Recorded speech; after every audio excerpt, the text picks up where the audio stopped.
278 pegawai dan anggota rela seluruh negara uji kemahiran mengendalikan senjata api di UKMRK 2023 dan RM2 juta diperuntuk Lembaga Zakat Negeri Kedah bantu asnaf keusahawanan.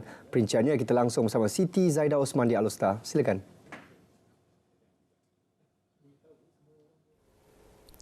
Assalamualaikum dan salam Malaysia Madani. 278 peserta mewakili 17 kontingen rela dari seluruh negara menyertai kejohanan ujian kemahiran menembak peringkat kebangsaan 2023 UKMRK 2023. Kejohanan bagi menguji kebolehan mengendalikan dan menggunakan pelbagai jenis senjata api seiring peranan rela sebagai benteng ketiga pertahanan negara. Kejohanan berkenaan juga menjadi platform ujian kemahiran dan mengilat bakat dalam kalangan pegawai dan anggotanya. Sebenarnya bagi saya ini kali pertama saya menyertai pertandingan UKMR kebangsaan.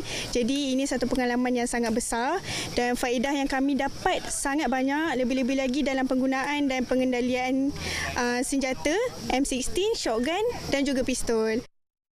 Kita dapatlah belajar kan.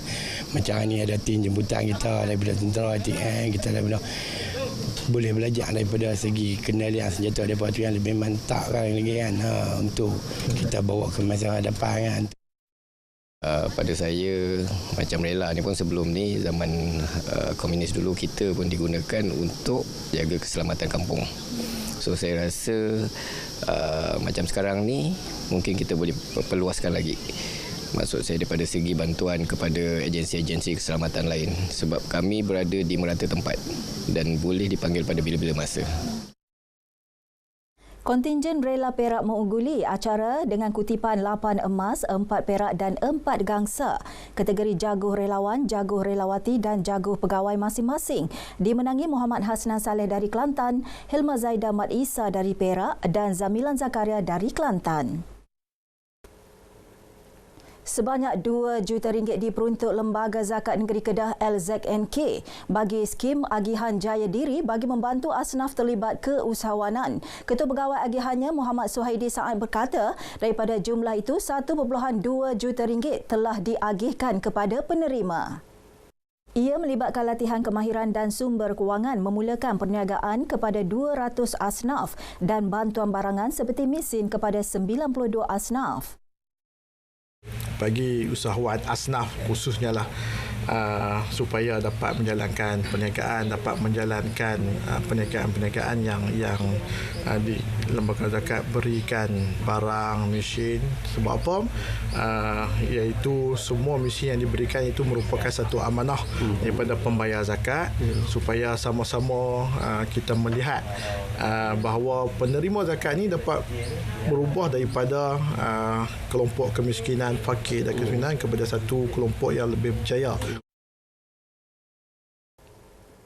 Jika anda berkunjung ke Kedah, jangan lupa singgah ke lokasi tarikan baharu. Pelancongan di negeri Jelapang Padi ini tersenarai dalam kalender pelancongan Kedah, Rumah Kabin Jasnita di Kampung Kubang Kuar Dalam, Pendang menjanjikan pengalaman percutian baharu. Wartawan Firdaus Mokhtar ada laporannya.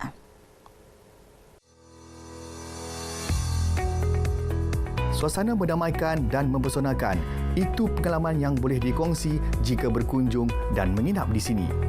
Menurut pemilik rumah kabin Jasnita, Helmi Rizal Hashim, rumah kabin seluas 20 x 10 kaki diinspirasikan daripada rumah rehat yang dilihat ketika melancong di luar negara. Kita nak satu kelainan di dalam kawasan Pendang ni lah amnya untuk kita mewujudkan satu tempat macam ni bukannya senang. Kerana kita perlu jugalah menilai dari segi aspek kita punya cuaca di sini untuk mewujudkan rumah kabin ni sesuai ke tak sesuai dengan kita, kawasan kita. Jadi idea apa tu main sendiri saya dengan perempuan saya, dengan keluarga. Kita ambil idea lah, kita bincang, jadi kita mewujudkan lah. Dari situ mulanya kebun kita adakan untuk jadikan macam ni lah. Rumah kabin di kawasan seluas 1.5 ekar berlatarkan rumput kapet itu turut dihiasi dan dikelilingi pokok kurma memperlihatkan suasana seperti berada di negara Arab.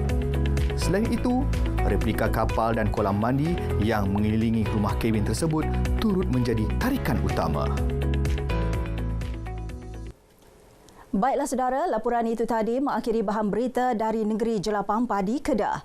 Dari sungai ke segara, Palestin pasti merdeka. Kembali ke Angkasa Puri. Terima kasih. Ilmu pengetahuan kini semakin mudah dipelajari dan diperolehi kerana dalam era digital, semuanya hanya di hujung jari. Justru Raja Muda Perlis, Tuanku Syed Faizuddin Putra Jamulilal bertitah, para pendidik perlu bermula dengan kajian keperluan agar pelaksanaannya efektif dan memberi impak kepada semua golongan. Pagi ini wajar dimanfaatkan sebaiknya melalui tindakan intervensi dan langkah pembetulan. Rancangan tindakan ini tidak berhad kepada organisasi pendidikan saja, tapi turut menjadi kemestian kepada agensi-agensi lain yang terlibat terus dengan masyarakat. Hadirin sekalian, semoga perkongsian simposium hari ini mendapat perhatian semua pihak. Besar harapan saya agar pendidikan ini dapat dikembangkan lagi untuk meneroka segenap masyarakat dan isu-isu pendidikan. Semoga hasil-hasil pendidikan ini dapat menjurus kepada kelangsungan inisiatif berimpak kepada pembangunan masyarakat. Baginda bertitah pada majlis penutupan Simposium Pendidikan Eksklusif Era Digitalisasi SPEED di Kanga. Berangkat sama Raja Puan Muda Perlis Tuanku Dr. Hajah Lailatul Syahrin Akasha Khalil diiringi Menteri Besar Muhammad Syukri Ramli dan Pengerusi Pusat Kecemerlangan Pendidikan Faizuddin FCOEE Profesor Emeritus Dato' Dr. Kamaruddin Hussein.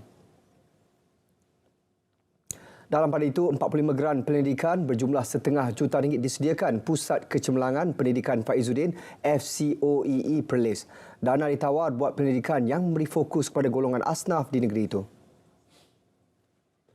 Menurut Pengerusi FCOEE Profesor Emeritus Dato' Dr. Kamaruddin Hussein, 15 geran bernilai RM200,000 telah diserah pada fasa pertama. Ia diberi kepada Kolej Universiti Islam Perlis, Universiti Malaysia Perlis dan Universiti Teknologi Mara. Dapatan pendidikan telah dibentang pada Simposium Pendidikan Eksklusif Era Digitalisasi. Fasa kedua penyerahan dana pula akan dibuat awal tahun depan. 30 pendidik daripada pelbagai pusat pengajian tinggi seluruh negara bakal jadi penerima.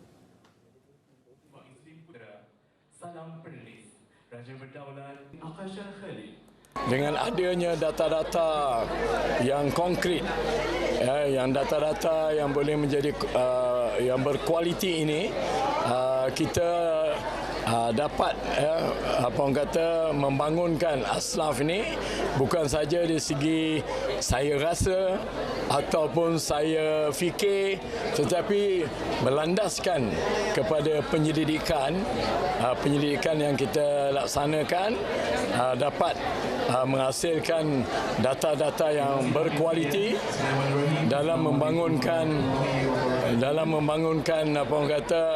asnaf. Beliau ditemui pada Simposium Pendidikan Eksklusif Era Digitalisasi di Kanga. Pada majlis itu juga, FCOEE turut menandatangani Memorandum Persefahaman bersama Dewan Bahasa dan Pustaka sebagai usaha melonjakkan pendidikan golongan asnaf. Majlis Bandaraya Ipoh MBR menjadi PBT pertama di Perak melaksanakan kaedah penampalan jalan menggunakan teknologi terkini Hot in Place. Menerusi kaedah tersebut, tempoh masa pembaikan jalan dapat disingkatkan selain kualiti tampalan lebih bagus berbanding kaedah konvensional.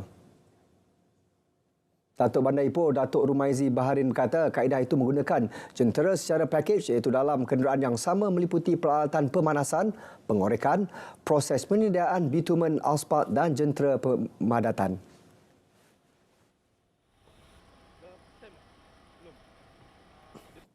Dia bukan saja lebih tahan.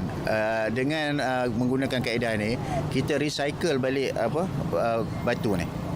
Jadi dulu kita kena gunakan yang baru. Tapi dengan ni kita kurangkan penggunaan kuari baru. Jadi untuk jejak karbon kita tu akan mengurangkan aktiviti kita merosakkan alam, terutamanya bergunung batu kapur kita. At least kita boleh kurangkan 50% daripada permintaan baru. Kita recycle balik apa yang ada. That is the major important tu ke arah kepada Ipoh Low Carbon City. Beliau ditemui pada majlis demonstrasi kaedah pembaikan jalan menggunakan teknologi terkini Hot in Place di Jalan Ghazali, Jawi, Ipoh. Sementara itu, keputusan untuk menggunakan rumput jenis Zion Zoysia di Stadium Perak akan diketahui selewat-lewatnya hujung tahun ini. Ketika ini, perbincangan mengenainya masih dijalankan antara Majlis Bandaraya Ipoh MBI dengan Kerajaan Negeri. Datuk Bandar Datuk Rumaizi Bahadin kata MBI yang bertanggungjawab terhadap Stadium Perak optimis tidak mempunyai masalah dengan kos selenggara rumput itu sekiranya digunakan.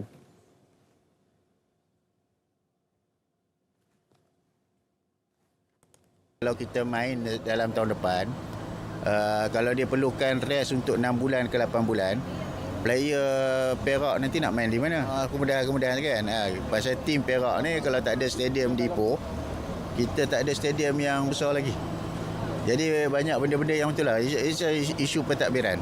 Tapi kita sedang berundi dengan Kerajaan Negeri lah. Kalau dia boleh settle kan, insyaAllah kita boleh. Setakat ni kita kena tengok lah kan. Tapi dari segi keupayaan kita mampu. Itu yang kita nak beritahu. Kementerian Belia dan Sukan KBS sebelum ini menawarkan geran kepada Kerajaan Negeri untuk menukar rumput di stadium masing-masing kepada jenis Zion Zoysia. Setakat ini hanya Sarawak setuju untuk menggunakan rumput itu, manakala Terengganu, wilayah Persekutuan dan Pahang memilih untuk menggunakan rumput sedia ada. Menjelang aksi separuh akhir kedua Piala Malaysia malam ini, Perak FC akui laluan penuh berliku perlu ditempuh ketika menentang JDT di Stadium Sultan Ibrahim SSI Johor. Menurut Ketua Jurulatih Perak FC Yusri Ceklah, pasukannya bukan hanya perlu memadamkan defisit 3 jaringan yang dimiliki JDT, malah skuad Harimau Selatan belum pernah tewas apabila beraksi di gelanggang sendiri, khususnya dalam perlawanan Liga di peringkat domestik. Jelas beliau, perlawanan menentang JDT kali ini sememangnya sukar, lebih lagi beraksi di Stadium Sultan Ibrahim. Bagi Yusri, perlawanan malam ini akan dijadikan sebagai medan terbaik untuk mengekalkan prestasi pemain bagi mengharungi baki 3 perlawanan Liga Super. Pada aksi separuh akhir pertama di Stadium Perak pada 19 Oktober lepas, menyaksikan skuad The Boss Glorious tumpah 1-4 pada skuad bimbingan Esteban Solari.